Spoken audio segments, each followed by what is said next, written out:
dans une grande ville animée nommée Lumina, vivait un homme puissant et respecté nommé Malik. Malik était un homme d'affaires prospère, connu pour sa richesse et son influence dans toute la ville.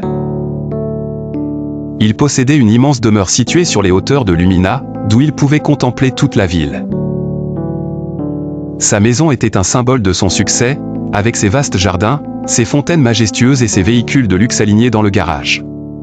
Malik avait tout ce qu'un homme pouvait désirer, la richesse, le pouvoir et une famille. Cependant, derrière cette façade de bonheur et de réussite, se cachait une histoire familiale complexe et douloureuse. Malik avait 2 filles, issues de 2 mariages différents. Sa première fille, Amina, était née de son union avec sa première épouse, Leila. Leila était une femme douce et aimante, mais elle était décédée tragiquement quelques années après la naissance d'Amina. La mort de Leila avait laissé un vide immense dans la vie de Malik, et il avait du mal à se remettre de cette perte. Amina, qui ressemblait étrangement à sa mère, était un rappel constant de Leila, et Malik avait du mal à regarder sa fille sans ressentir une profonde tristesse. Il avait toujours soupçonné Leila d'avoir été infidèle, et bien qu'il n'ait jamais eu de preuves concrètes, ce doute l'avait rongé pendant des années. À cause de cela, il avait toujours gardé ses distances avec Amina, la traitant plus comme une étrangère que comme sa propre fille. La deuxième fille de Malik, Zara, était née de son mariage actuel avec Samira, une femme belle et ambitieuse. Samira avait réussi à capturer le cœur de Malik après la mort de Leila, et elle avait rapidement pris sa place dans la maison. Zara était la préférée de Malik. Elle était jeune, vive, et avait hérité de la beauté de sa mère. Malik adorait Zara et lui offrait tout ce qu'elle désirait. Il passait des heures à lui parler, à l'écouter, et à lui faire des cadeaux somptueux. Zara était gâtée, et elle le savait. Elle profitait de l'amour et de l'attention de son père, sans jamais se soucier des conséquences de ses actions. Amina, quant à elle, vivait dans l'ombre de sa demi-sœur. Elle était souvent ignorée, voire méprisée, par son père et sa belle-mère. Amina passait ses journées à s'occuper des tâches ménagères, à nettoyer la maison, à préparer les repas, et à s'occuper du jardin. Elle était traitée comme une servante plutôt que comme une membre de la famille. Bien qu'elle fût la fille aînée, elle n'avait jamais reçu l'amour ou l'attention qu'elle méritait. Amina était une jeune femme douce et réservée, mais elle portait en elle une profonde tristesse.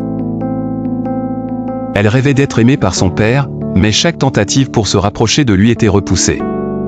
Malik ne voyait en elle qu'un rappel douloureux de son passé, et il préférait garder ses distances. Zara, en revanche, menait une vie bien différente. Elle était jeune, belle et insouciante. Elle passait ses nuits à faire la fête, à sortir avec des amis, et à fréquenter des endroits que Malik aurait désapprouvés s'il avait su. Zara était impulsive et égoïste, et elle ne pensait qu'à s'amuser. Elle ne se souciait pas des conséquences de ses actions, et elle profitait de la vie sans se préoccuper des autres. Malik, aveuglé par son amour pour elle, fermait les yeux sur ses excès. Un soir, alors qu'Amina était à la maison, occupée à nettoyer la cuisine après le dîner, Zara décida de sortir avec ses amis. Elle avait entendu parler d'une nouvelle boîte de nuit qui venait d'ouvrir en ville, et elle était déterminée à y passer la soirée. Malik avait interdit à Zara de sortir ce soir-là, mais elle n'en avait cure. Elle avait l'habitude de contourner les règles, et elle savait que son père finirait par lui pardonner. Zara quitta donc la maison en cachette, laissant Amina seule pour s'occuper des tâches ménagères. La boîte de nuit en question était un endroit interlope, connu pour être un repère de personnes peu recommandables. Zara, insouciante, ne se souciait pas de la réputation de l'endroit. Elle voulait s'amuser, et c'était tout ce qui comptait pour elle. Elle passa la soirée à danser, à boire, et à flirter avec des garçons qu'elle ne connaissait même pas. Elle était inconsciente du danger qui la guettait. Pendant ce temps, Amina terminait ses tâches ménagères et se préparait à aller se coucher.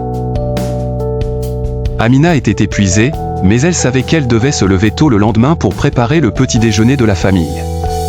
Amina était habituée à ce rythme de vie, mais elle rêvait secrètement d'une vie différente. Elle rêvait d'aller à l'université, d'étudier, et de devenir quelqu'un de bien. Mais elle savait que ses rêves étaient hors de sa portée. Son père ne lui avait jamais montré d'intérêt pour ses études, et elle n'avait pas les moyens de poursuivre ses ambitions.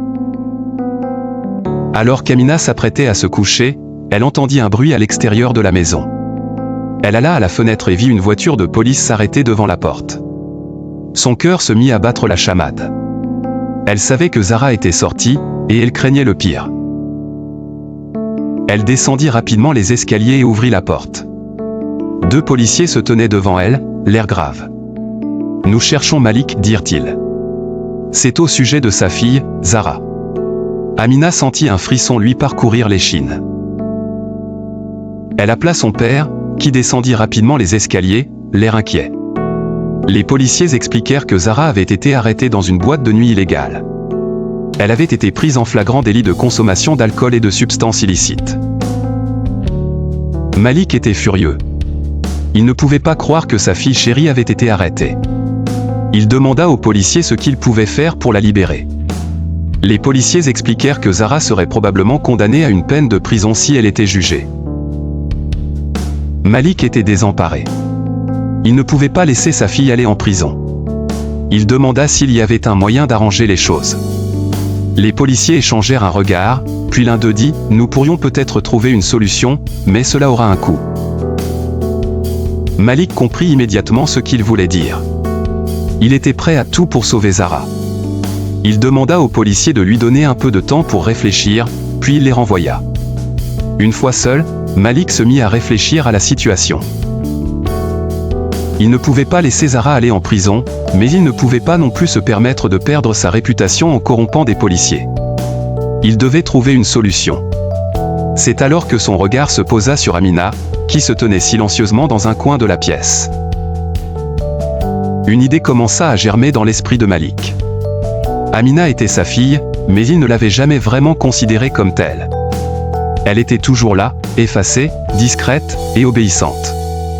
Et si elle pouvait prendre la place de Zara en prison? Malik s'approcha d'Amina et lui demanda de s'asseoir. Il lui expliqua la situation, en omettant bien sûr les détails les plus sombres. Il lui dit que Zara avait été arrêtée par erreur, et qu'elle risquait d'aller en prison pour un crime qu'elle n'avait pas commis. Il demanda à Amina si elle serait prête à prendre la place de Zara, juste pour un temps, le temps qu'il arrange les choses avec les autorités. Amina était choquée. Elle ne pouvait pas croire que son père lui demandait une telle chose. Elle avait toujours été fidèle, obéissante et dévouée à sa famille, mais cela dépassait toutes les limites. Elle essaya de protester, mais Malik ne lui laissa pas le choix.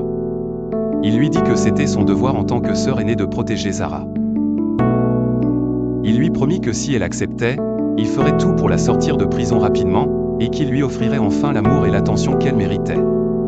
Amina, désespérée de gagner l'amour de son père, finit par accepter. Elle savait que c'était une décision insensée, mais elle espérait que cela changerait enfin la façon dont son père la voyait. Malik, soulagé, la remercia et lui promit qu'il ferait tout ce qui était en son pouvoir pour la protéger. Le lendemain, Amina se rendit au poste de police avec son père. Les policiers, qui avaient été soudoyés par Malik, acceptèrent de libérer Zara en échange de la présence d'Amina.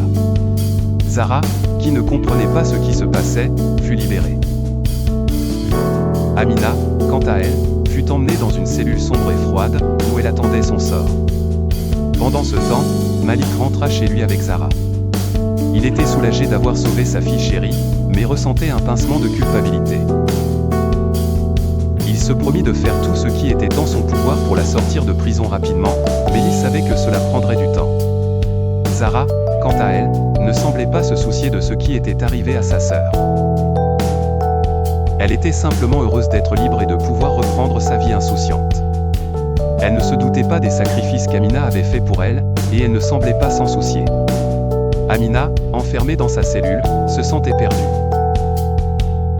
Elle avait toujours cru que son père finirait par l'aimer, mais maintenant, elle réalisait qu'elle n'était rien de plus qu'un pion dans ses jeux.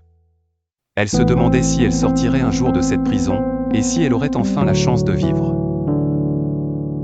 C'est dans cette cellule qu'Amina fit la connaissance de Fatima, une femme âgée qui partageait sa cellule. Fatima était une femme sage et bienveillante, qui avait été injustement emprisonnée pour un crime qu'elle n'avait pas commis. Elle prit Amina sous son aile et lui offrit un réconfort dont elle avait désespérément besoin. Fatima écouta l'histoire d'Amina et lui promit de l'aider à sortir de cette situation. Elle lui dit que la vie était pleine de surprises. Elle lui dit que parfois, les choses les plus sombres pouvaient mener à la lumière. Amina, bien que désespérée, trouva un peu d'espoir dans les paroles de Fatima. Elle se promit de ne pas abandonner et de se battre pour sa liberté. Elle ne savait pas encore ce que l'avenir lui réservait, mais elle était déterminée à ne pas laisser cette épreuve la briser. Ainsi commença le voyage d'Amina, une jeune femme qui avait tout sacrifié pour sa famille. Elle allait bientôt découvrir que sa véritable force résidait en elle-même.